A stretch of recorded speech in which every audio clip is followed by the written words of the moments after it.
Welcome to Animals Everywhere. I'm Elaine, your host. What weighs up to 2,000 pounds, looks like a walrus, and is often mistaken as a mermaid? That would be the manatee, and today we're going to learn all about them.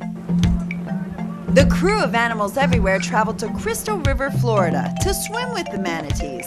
Now, Florida is known for all their beautiful wildlife and their exotic birds, but we're here to swim with the manatees, and to help us find them and to show us what to do, we found the perfect captain, Captain Tracy. Well, she was the perfect captain until she made us get up at the break of dawn just to get on the boat. I'm not really a morning person. Manatees were once thought to be related to the walrus because they look very similar. But scientists found out through genetics, kind of like CSI, that they're mostly related to elephants. We were also lucky to have Captain Ron Morgan tag along with us to help us out. Besides knowing how to make us laugh, he also knew a lot about the manatees.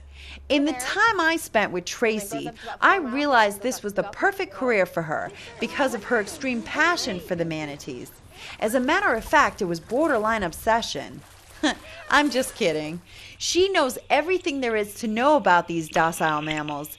Now, before we even saw a manatee, Tracy filled us in on the rules, so we knew what to do or what not to do when we got in the water with them. You can touch them with one hand. Anything else other than just floating nice and easy on the surface of the water is considered harassment. If you chase them or hug them or pinch their little cheeks, or no tackling, no. Yeah. No, not even any kissing, which would be really nice sometimes. They can kiss us, but we can't kiss them. Oh, really? And they do like to kiss us on occasion. Manatees don't have blubber like most marine mammals. As a matter of fact, they're mostly muscle. They have a thin layer of blubber that's probably about as thick as this wetsuit. Manatees come to places like Crystal River because of its warm water springs, like the Three Sisters, or the warm water discharge from power plants.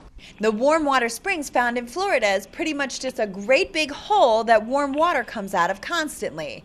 Now, I wanted to take a closer look, so I threw on a tank and I dove in.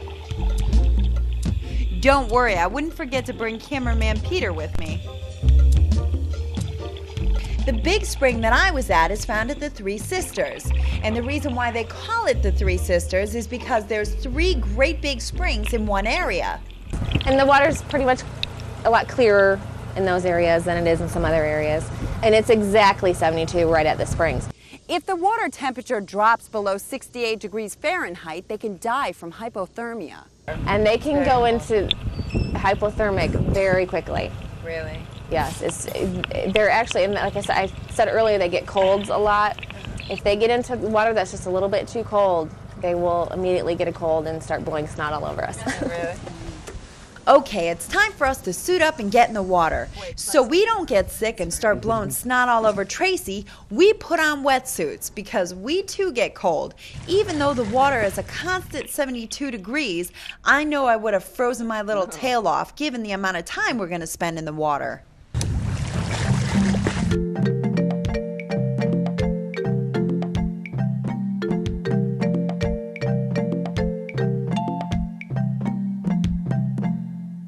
Every new encounter with all these different animals we've worked with has always taken my breath away. But when we first got in the water with these magnificent beasts, I really did hyperventilate. Because when we first got in the water, a really large female came up and stuck her face right in my face.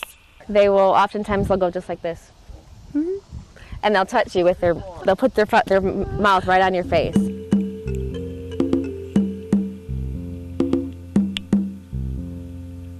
I'm pretty sure it was the size of her that made me gasp.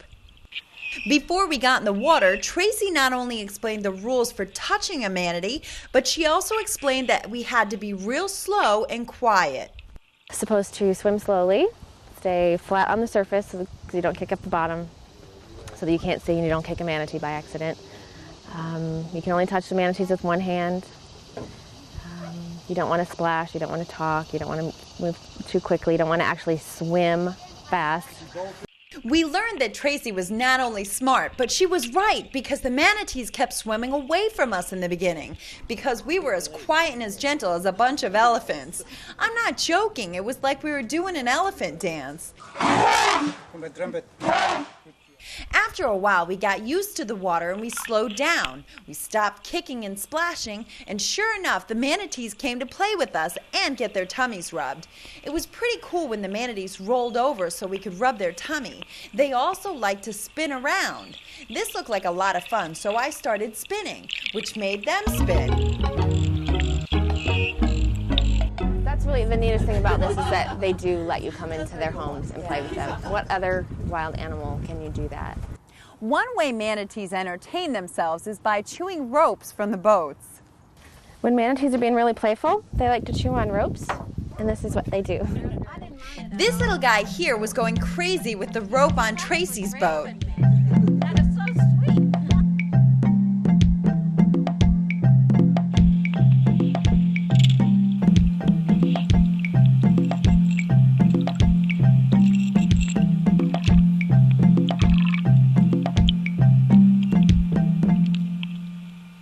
They also like to chew on the TV host from Animals Everywhere.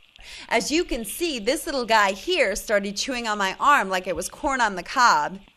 Then he ended up on my hands, which was really cool feeling because you can actually feel the whiskers on his mouth. Just like the elephant, manatees have tactile hairs all over their body. You can see all the tactile hairs all over Betsy's face. It kind of tickled when I was petting her. The best part is when he started chewing on my mask. But don't worry, he can't hurt me. Manatees don't have front teeth, but they do have back molars that help them chew their vegetation. So it's like they're teething all the time because they're gumming everything. Because they constantly chew their vegetation, it tends to wear down those back molars. They do grind their teeth down pretty good because when they're eating the grass and the seaweed and the different plants that are in the water, they're constantly getting sand in there. It grinds their teeth down, so they will just spit one out, and there's another one right there behind it. A lot of animals constantly replace their teeth. The other unique thing about the way the manatee eats is their lips. Manatees have a split upper lip, and they use them like opposable fingers to gather food. So when they open up their mouth, they have these two like little pieces of skin that hang right here. I always have to do this. Hang right here, and they will they grab the food with their little prehensile fingers and push the food to the back of their mouth where their teeth are so that they can eat them. These are vitamin supplements that they're getting from Matt at the Manatee Rescue Center, because remember, it's illegal to feed a manatee. The Florida manatee eats over 60 species of vegetation, and they eat 6 to 8 hours a day.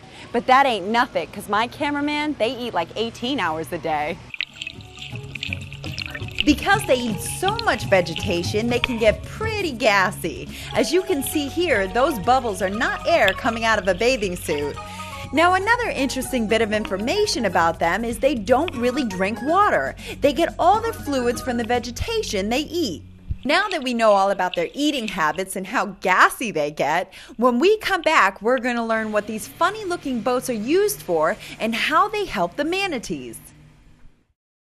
Unfortunately, Crystal River, like most places in this area, are having a problem with a plant called lingbia that is choking out the manatee's food source. As you can see, this is all lingbia. It gets really hard to swim through the lingbia once it rises to the surface. In the summer, the gases bring the lingbia up to the surface. This is one of the harvesters they use to get rid of the lingbia. Captain Morgan took us down the river to show us what the manatees eat and where the harvester boats drop off the lingbia they've scooped up. He also let me drive the boat, but don't tell Tracy. Woohoo! Wow, we're going fast. Yeah, cover shot. It's doing wonders for your hair. It is, yeah. You know? Don't let us fool you, because that boat doesn't go fast. As a matter of fact, it doesn't even go slow. But I did get us there in no time. This is where they dock after they scrape up the bottom of the water and the top. Exactly. And what the machine will do after it gets a belly full, They'll come back over here to their designated dump site. They'll unload it into their conveyor system, and then they take it to a designated site to unload it. Okay, so the difference with these two is this is what they eat. What is this? Okay, you have two different species here. We have hydrilla, an exotic plant that they do eat. This is Eurasian milfoil. They don't really prefer this one if they have this one. And unfortunately, this one here is what's choking out everything. This is the lingua that got introduced into here that just smothers the bottom. This is what it looks like without the lingua, and this is what it looks like with the lingua. There's a big difference. Another problem the manatees have is injuries from getting hit by boats. This often happens when they surface to breathe. They have to surface every 3 to 5 minutes to take a breath of air, but when they're sleeping, they can stay down for 20 minutes. Manatees sleep so much they sleep more than my dog. We ran into a herd of manatees that were sleeping, and it was the funniest thing because it looked like they were taking turns surfacing, and then they would sink right back down to the bottom. Some of them actually landed kind of hard.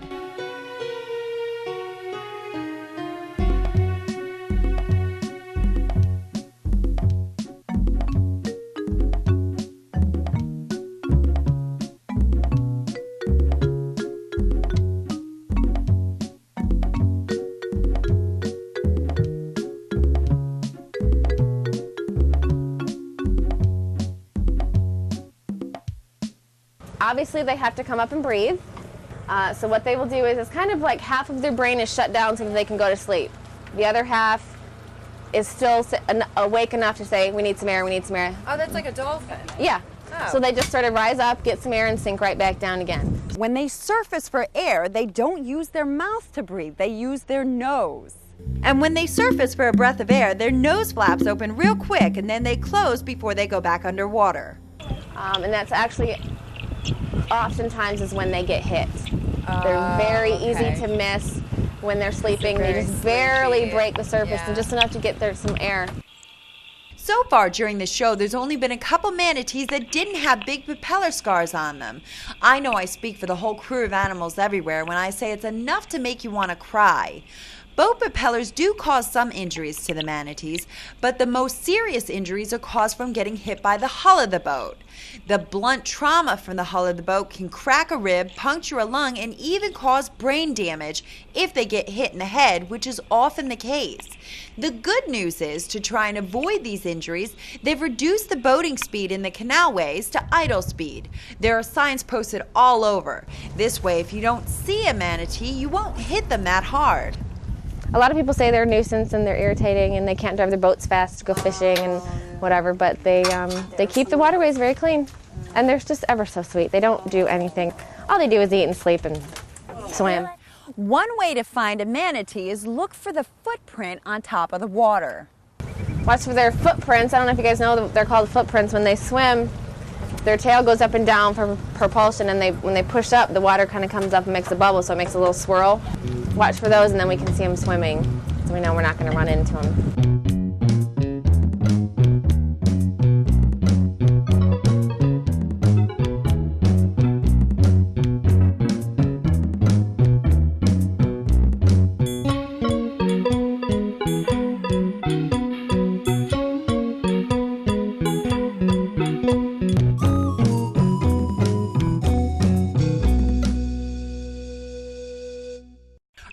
We mentioned that scientists found out through genetics that the manatee is closely related to the elephant. Personally, I didn't see the resemblance until I got in the water, and I was amazed how alike they actually are. First, the skin was just like an elephant's, rough and wrinkly. It even felt the same. Then there was the face. Besides the missing trunk, they were exactly alike, right down to their beady little eyes. Okay, maybe they have a tail and flippers, but those flippers have nails just like the elephants. Let's face it, if an elephant spent a lot of time underwater, you would think it was a manatee. Their toenails look just like elephants' toenails, only smaller. Really? If you take a look at the manatee's bone structure, their flippers are just like our hands. They have fingers too. Another way the manatees are similar to the elephants is the way they nurse their young. They both nurse their young from teats under their armpits, like you see this little baby doing here. I stayed back to let the cameraman do his thing, and it was a polite thing to do when someone's eating. Manatees are ready for mating at about 7 years of age, and they give birth every 3 years. The calves will stay with the cows for about 2 to 3 years, and then about that time they'll go off on their own and maybe start having their own families. The babies are just like their parents. They're very trusting.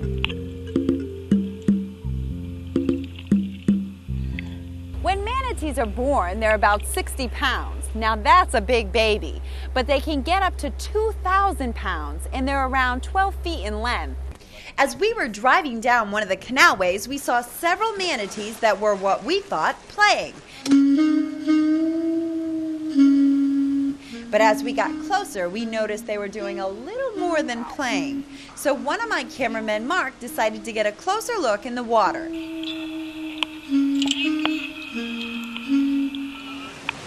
I can't see anything. It's just Maybe that wasn't such a good idea, because before he knew it, he was in the middle of tailspins, noses everywhere that just kept rolling into him.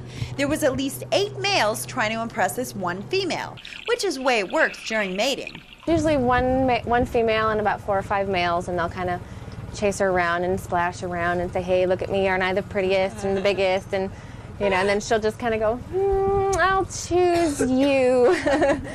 This was what was happening here, except there was a few more males in the mix. After being almost rolled over, cameraman Mark decided to get out of the way and let nature take its course. So a little advice to you from the crew of Animals Everywhere: never get in the water with a bunch of manatees that are trying to mate. Their communication consists of clicks and chirps. That's funny. That's kind of the way cameraman Ralph communicates. When you're in the water with them, you can actually hear the cow and the calf keeping in contact with each other with more like a whistling sound. So when they're really young, mom has her sound, baby has her sound. It's very important that nothing gets between the mother and her calf. When you're in the water with a cow and a calf, like the video said, don't separate a cow and a calf. It's very important that you don't do that, because manatees don't hear or see a whole lot better than we do in the water. And if the baby gets too far away from the mom, she can't hear which direction her sound is coming from, where she's trying to call her, and she doesn't know how to get back. So if she gets too far away, she can't find her mom again. And then she's probably not going to make it. Marine biologists believe that manatees don't use their ears for hearing. They actually use their lower jaw for sound vibrations. The babies are so cute, like this little one here that was playing with me. I was shocked how the mother, although she was watching me, she also trusted me to play with her baby. I was kind of like a babysitter. It's actually kind of funny. A lot of times the mom, the cows will have a nap. It's time for sleeping. The calf goes, "Yay, mom's asleep, let's go play." And they come over and swim with us. And sometimes, before mom takes a nap, she goes, "Here, watch my kid. I'm going to be over here taking a nap." And they practically push them right at us. It is the neatest thing.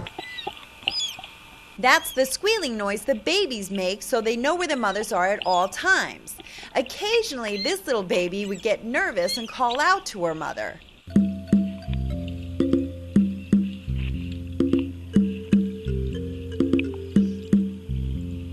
To keep the manatees safe, Crystal River National Wildlife is the organization that protects them. And right after this break, we're going to visit them, so don't go anywhere.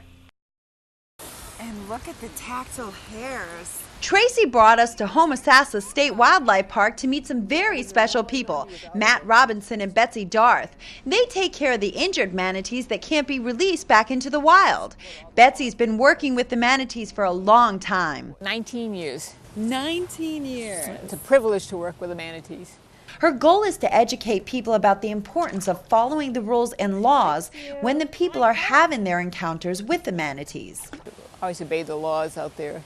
Protect them so everybody can enjoy and they'll be around for years to come. There's something extra special about these manatees. It's an all-girl club here right now, so it's all girls. And That's always a good thing. We wanted to meet the all-girls club, so Matt brought us in to see them. And which one's this? This is Amanda. Amanda is the splasher. Ariel, and this is Betsy. This is actually Amanda and her 2 daughters. Matt's main job is to make sure the manatees are getting what they need and to keep them happy. Being that they're all females, he's got a very tough job. As I had mentioned before throughout the show, manatees are related to the elephant. Therefore, their diet is very similar. These are actually elephant supplements. These are made for captive elephants, and it's just a vitamin supplement so we can sort of supplement their diet here at the park. You want this? Is this what you want? Yes? Splash for me. And that's her sign, forgive me. Most of the manatees that end up in places like Homosassa State Wildlife Park will be released back into the wild. But before they release them, they place a tracking device on their tail so they can keep track of their recovery in the wild. This is one of the tracking devices they use. It doesn't seem to bother this little one. As a matter of fact, I don't even think he knows it's on there. It only stays on for about a year, and then they'll know where it's at, and if they need to come and get it or help it, they can. Most of the manatees that are rescued have been hit by boats, but I found out when I saw this manatee's flippers, they also get caught in crab traps. The netting from the traps wrap around their flippers and get stuck. As you can see by the damage to these flippers, that's what happened to her. But no matter what, these manatees just keep on smiling and loving life. Everyone involved in helping the manatees is doing a great job. I was truly excited in the beginning to learn about the manatees, but now I wish I could just swim with them all the time. And I know Tracy feels the same way. I've always had a passion for marine life in general, and I happened upon the manatees one day here in Crystal River while I was on vacation. Swam with them. And that was the end of it, was right? It. I got in the water, and that was, I didn't want to get out ever again. So I moved here shortly thereafter. Decided I needed to be with them all the time, so now I am.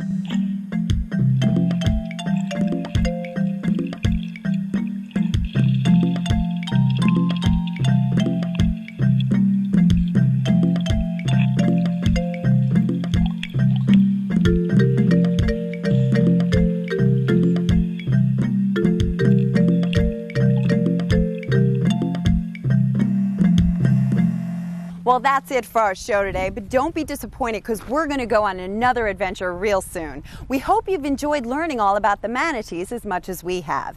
But to learn more information about the interaction with the manatees, you can visit nativevacations.com. At this time, I'd like to thank our sponsors. Now that you've learned all about the manatees, it's time for you to experience your own encounter with these magnificent mammals. And Captain Tracy is a perfect person to make it happen. She can also take care of all your accommodations in this home away from home. This beautiful house is right on the water, sleeps 11, and has an outside pool. So visit her website at www.nativevacations.com for more information. Or call toll-free 1-866-466-2848. I'd also like to thank the crew of Animals Everywhere and give a special thanks to my cameraman, Ed. Till next time, there might be an animal that's your favorite.